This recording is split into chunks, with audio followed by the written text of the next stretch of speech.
nacional.com.u. Descarga nuestra app en tu tienda de aplicaciones. Somos La 30, Radio Nacional. Libertas Uruguay te propone escuchar la voz de nuestra República y nuestras libertades. Por CX30, Radio Nacional, preguntamos, investigamos y analizamos lo que pasa en nuestro país. Queremos saber en dónde estamos. Nuestra soberanía democrática está al mejor postor globalista. Libertas Uruguay te propone defenderla. www.libertas.uy. ¿En dónde estamos? De lunes a viernes, a partir de las 10 a.m. Guión y conducción, Rubén Muyano.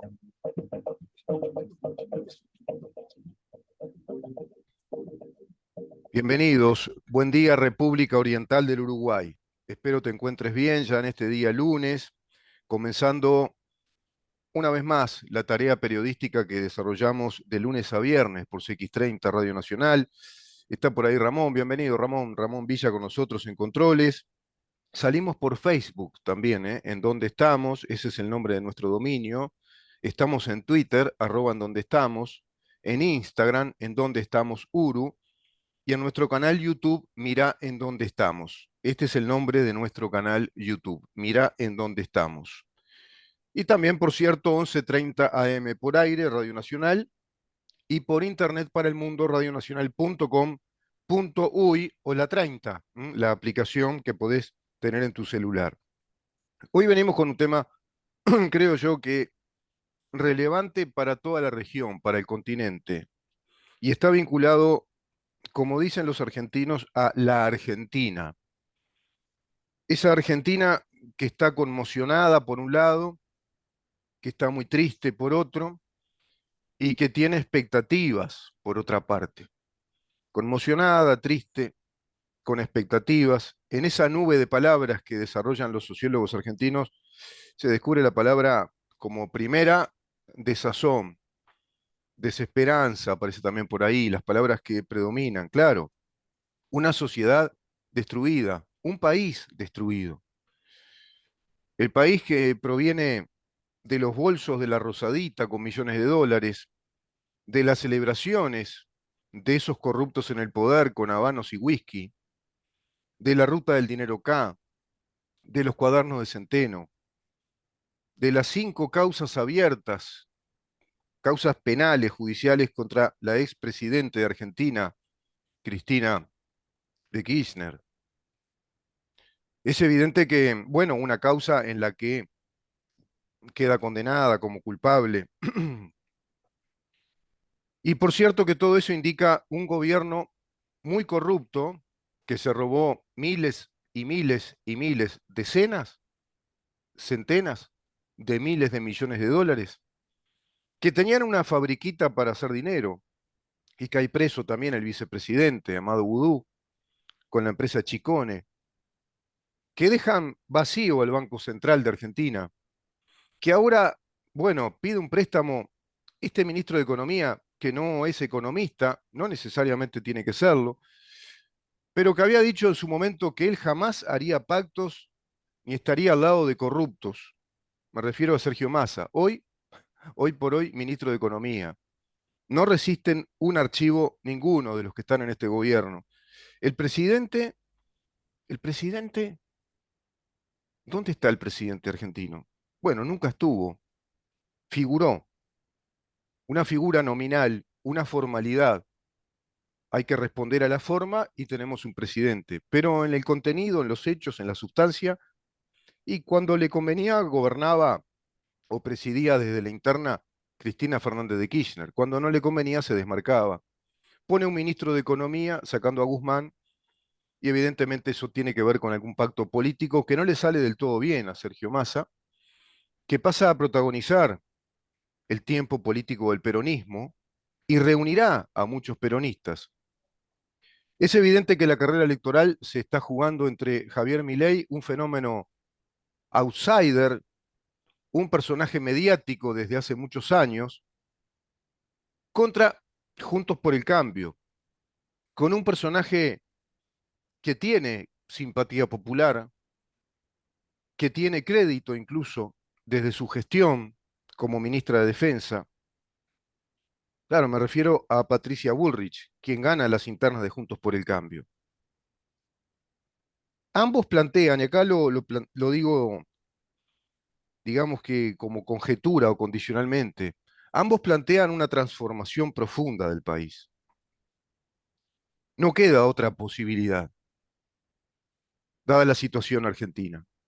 Se dispara hacia una hiperinflación donde no se sabe respecto a ese fenómeno qué puede pasar. Ningún economista puede pronosticar la hiperinflación. Sí pueden establecer recetas o soluciones para detenerla, pero no se sabe cuándo se dispare una hiperinflación. Esto quiere decir que ya el dinero argentino en este caso no vale nada, ya no es dinero, ya no sirve, ya no tiene sentido, devalúa permanentemente. Entonces el dólar puede estar a 700 y pico, como puede estar a 1000 o 2000, ya ha pasado eso. Se sigue disparando si no hay por lo menos alguna solución. Parecería que no. Esto habla por un lado de corrupción sistemática, de robarle al Estado, pero a su vez habla de instalar un modelo o un sistema populista hacia el socialismo. Un Estado, bueno, muy grande, con una infraestructura burocrática abigarrada, grande, que va a pesar muchísimo en los productores argentinos, en los negocios argentinos y en la economía en definitiva.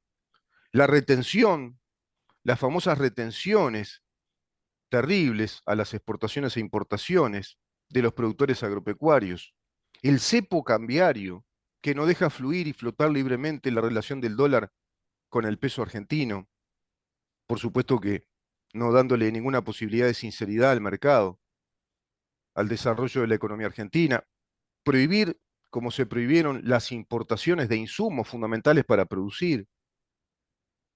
Todo un conjunto de medidas que hablan de proteccionismo, retención, regulaciones por todos lados y una presión tributaria brutal con un sistema a su vez políticamente corrupto que tiene prebendarios del Estado, montón de prebendarios del Estado y un montón de ministerios que según mi ley hay que sacar porque obedecen a un modelo político que es contrario, es antagónico respecto a un Estado de derecho republicano, como el Ministerio de la Mujer, del Género y la Violencia, como el Ministerio de Ambiente, ¿verdad? Como el Ministerio de Cultura, ministerios inútiles para él, planteando sacar como unos 7 ministerios. Habla de sacar el Banco Central, dolarizar. Milei habla de una revolución liberal. Quien instaló la revolución liberal en la región, y cuando digo la región me refiero a Sudamérica, es Javier Milei. Plantea una revolución liberal. Plantea reconstituir ese Estado argentino republicano democrático de acuerdo a la Constitución que pensó, que escribió Juan Bautista Alberdi, un abogado que obtiene el título acá, en nuestro país. En esas épocas se cursaba de una manera, de otra, no estaba en las facultades como están ahora, se iba cursando la jurisprudencia, como se decía, y termina obteniendo el título en Uruguay y lo revalida en Chile, vive en Uruguay, vive en Chile, va a vivir también en Inglaterra. Es el gran liberal de Sudamérica, Juan Bautista Alberdi. Abogado, jurista, político, economista, escritor, filósofo, un libre pensador. Dice Milei que pretende retomar el camino de ese Estado, de esa Argentina escrita en la Constitución argentina por Juan Bautista Alberdi, un liberal clásico.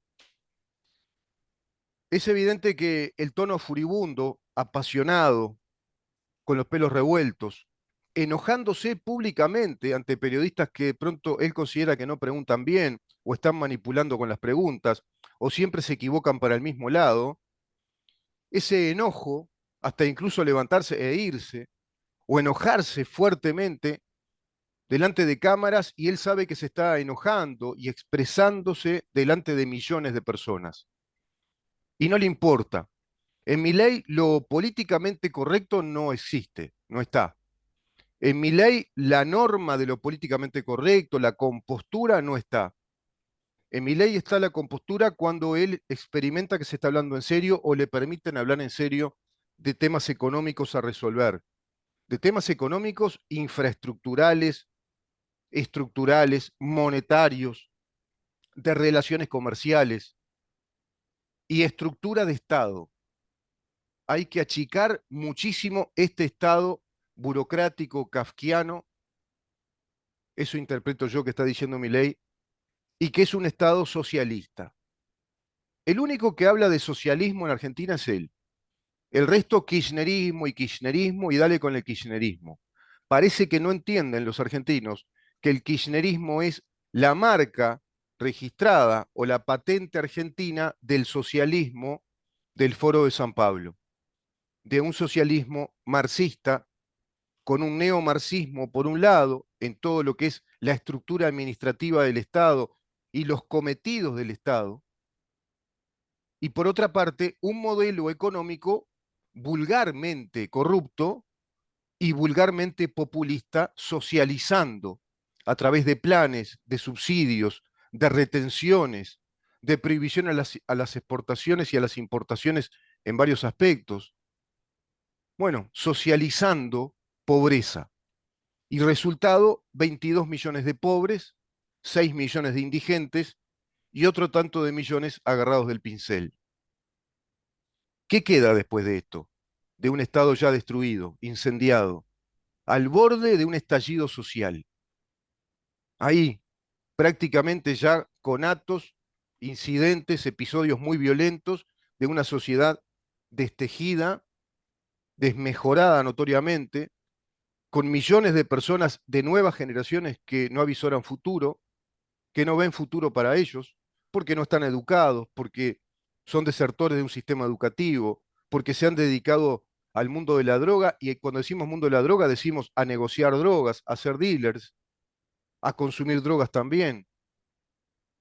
Ese es el panorama real, con, bueno, incrementadas zonas de cantegriles, de villas miserias, como dicen los argentinos, de cinturones marginales. Este es un fenómeno no solamente argentino, es un fenómeno latinoamericano y en todos los aspectos que acabo de mencionar. En los modelos populistas socialistas alineados al Foro de San Pablo y a un plan globalista del neomarxismo globalizado como un imperio hegemónico, cultural, políticamente hegemónico, con las ideologías de género y sus correspondientes ministerios, con la ideología de género LGBTQ, bandera fundamental, según Agustín Laje, del socialismo marxista desde el marxismo cultural o el neomarxismo. Es la bandera fundamental para destejer, para deconstruir al Estado burgués patriarcal de la democracia representativa, con separación de poderes y bajo el principio cardinal de la igualdad ante la ley. Es la bandera fundamental para descomponer todo eso. Se instala y se instalan presupuestos. Se instala el LGBT como política ya no pública, como políticas de Estado. Y nadie habla de eso. Hasta incluso te llegan a decir, no, no conviene hablar mucho de política de Estado, convienen las políticas públicas porque son más flexibles, pueden cambiar. No hablamos de política de Estado en modelos económicos, no hablamos de política de Estado respecto a lo que es un modelo de justicia y un sistema de justicia respondiendo a la separación de poderes, poder judicial, como el único que tiene atribuciones jurisdiccionales para aplicar justicia. En nuestro país pasa todo lo contrario hoy por hoy, porque se aplica un modelo neoconstitucionalista en la concepción judicial, jurisprudencial, jurisdiccional, en todos esos aspectos de la aplicación de la justicia de parte de nuestro Estado, se trajo una receta neoconstitucionalista que impera en los Estados Unidos y ahora en el mundo prácticamente y que impera en las aulas universitarias, como la gran doctrina filosófica del derecho, ya soslayándose la tradición que nos inspira la Constitución, que nos inspira como estados, la tradición ius naturalista, la tradición del ius positivismo y la tradición del Estado democrático liberal que nuestra propia Constitución consigna. Y así lo podemos replicar en cada uno de los países de Latinoamérica, que están dominados, por un lado, por el marxismo cultural y por otro lado, este proyecto del Foro de San Pablo, rumbo a un socialismo marxista-leninista, con regímenes de izquierda que se van alineando a Rusia y a China, que se van alineando cada vez más. Hay una hegemonía marxista en el continente. Y hoy por hoy, con Ignacio Lula da Silva a la cabeza, por supuesto, Venezuela y su régimen impune, El Salvador haciendo lo suyo contra esta embestida marxista, Cuba y su régimen impune por décadas y décadas, Nicaragua y su régimen impune, que hasta mató sacerdotes, curas, y permitió que se entrara a iglesias y se las rompiera. Y Uruguay está rumbo a la revalot, como dirían los franceses, la revuelta reivindicativa del comunismo más acendrado desde el Frente Amplio, volviendo al poder político del país, porque esta coalición de gobierno vino sencillamente a hacer los deberes y a gestionar un Estado neomarxista, sin tocar nada y barriendo bajo la alfombra y dejando todo tranquilito, no tocando nada. Seguramente un gobierno que vino convencido de que no podía hacerlo, que no tenía la fuerza y que no quiso lío, no quiso ningún tipo de estallido social. Milei es todo lo contrario, Milei es la revolución liberal contra este estado de cosas que acabo de decir. El peligro que implica el liberalismo para la democracia es que el neomarxismo utilice sus instituciones, es decir, las que ya instaló en nuestros países, que utilice sus instituciones hasta un punto en que no deje camino pacífico, como para que el liberalismo impida que destruya la civilización republicana y democrática. La enseñanza de la historia nos dice que la destrucción de la República Romana, de aquella República Romana que precedió al Imperio Romano, comenzó cuando se dio las civitas o las chivitas a una plebe que no estaba culturalmente capacitada para ejercerla. Esto quiere decir que la plebe podía elegir senadores, cosa que antes no podía, en calidad de una tercera clase social, porque antes estaban los patricios y los curiales, que tenían esas prerrogativas, pero se agregó a la plebe que también podía elegir. Algo así como una incipiente democracia. Bueno, esa es la lección y considero que a esta altura de nuestra civilización, el neomarxismo, en muchísimos países, ya utilizó las instituciones del Estado a un extremo en el que prácticamente la vía electoral de una democracia hoy por hoy formalizada no sea el único mecanismo que permita estos cambios radicales que plantea el liberalismo de Milei. Cambios radicales y necesarios, como para recuperar al Estado de Derecho con sus instituciones originales, que todos somos iguales ante la ley, principio de seguridad jurídica, el principio de la norma de jerarquía, el principio de la materia reservada a la ley, la Constitución por encima de toda norma, las normas de orden público, leyes de orden público, las leyes comunes, etcétera, la pirámide de Kelsen, la separación de los poderes, la transparencia en la administración de la cosa pública.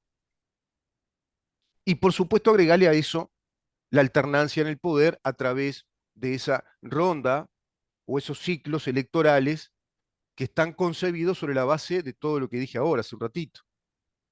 Ahora, si le sacás todo esto que yo dije y solo dejás la formalidad de votar cada 5 años o cada 4, como pasa en Argentina, es una mera formalidad. para ingresar a un Estado que ya está cooptado por el marxismo, que tiene varios ministerios, que tiene funcionarios presupuestados, que tiene una justicia, que tiene delitos a imagen y semejanza de la doctrina marxista gramsciana, del marxismo cultural que pregonó Gramsci. La pregunta hoy por hoy es, ¿cómo recuperar la calidad de república democrática desde los principios liberales del Estado de Derecho? Y cuando digo principios liberales del Estado de Derecho, estoy diciendo los principios que la Constitución establece contemplando, concibiendo nuestras libertades individuales, porque nuestra democracia está basada en la concepción de las libertades individuales y está basada en la concepción de que todos somos iguales ante la ley. El único principio de igualdad que tiene la democracia liberal en un Estado de Derecho es la igualdad ante la ley. Todos tenemos los mismos derechos y todos tenemos las mismas obligaciones y somos sometidos a las mismas normas bajo las mismas circunstancias concebidas por la misma norma. Es simple, ¿no? No es necesario nuevos sujetos de derecho, derechos colectivos, derechos de género, porque eso lo único que está haciendo es pervertir el Estado de Derecho de la democracia liberal representativa, de la democracia republicana. Y así le han dado golpes de Estado técnicos a nuestros estados en Latinoamérica. Pero claro, si tenés a la plebe, que son las mayorías que votan lo que les dicen con 24 palabras, que son las que más o menos entienden, vamos a estar muchos de nosotros sometidos a la dictadura de la mayoría. Y a esa dictadura de la mayoría es a la que juega el populismo neomarxista instalado hace décadas en nuestro continente. Y de ese populismo neomarxista, de ese daño terrible que se enquistó, que se hizo estructural, que predomina o hegemoniza las aulas de educación de nuestros niños, de nuestros adolescentes, contra esa malignidad marxista que nos va a llevar a la pobreza total, como está pasando ya con Argentina, es contra la que habla Javier Milei. Por eso Javier Milei, para mí, lo que instala es la revolución. No instala un proceso cívico, normal, buscando el equilibrio posible para que esto no estalle. No, Milei de algún modo te está diciendo que sabe que ya estalló, que ya está en un punto sin retorno, a no ser que venga un gran ejército liberal, y cuando digo ejército me refiero a un ejército de 400, 500, 600 intelectuales, profesionales, gente capacitada para armar un equipo de gobierno. Y por supuesto que también tener muy claramente hablado todo esto con los cuerpos militares principales, con los cuerpos policiales, relaciones internacionales de cooperación militar y policial, porque se puede complicar y es una eventualidad que se complique ante un gobierno de un claro perfil liberal, de un claro perfil liberal. Vieron que yo hasta ahora no me detengo en la comidilla de todos los días de si dolarizar, si no dolarizar, si sacar el Banco Central. En otro programa iremos a ese tema. Pero esos son asuntos técnicos. Ahora, todo eso de dolarizar, de sacar el Banco Central, de achicar el Estado, de sacar las ideologías de género, está hablando de liberalismo.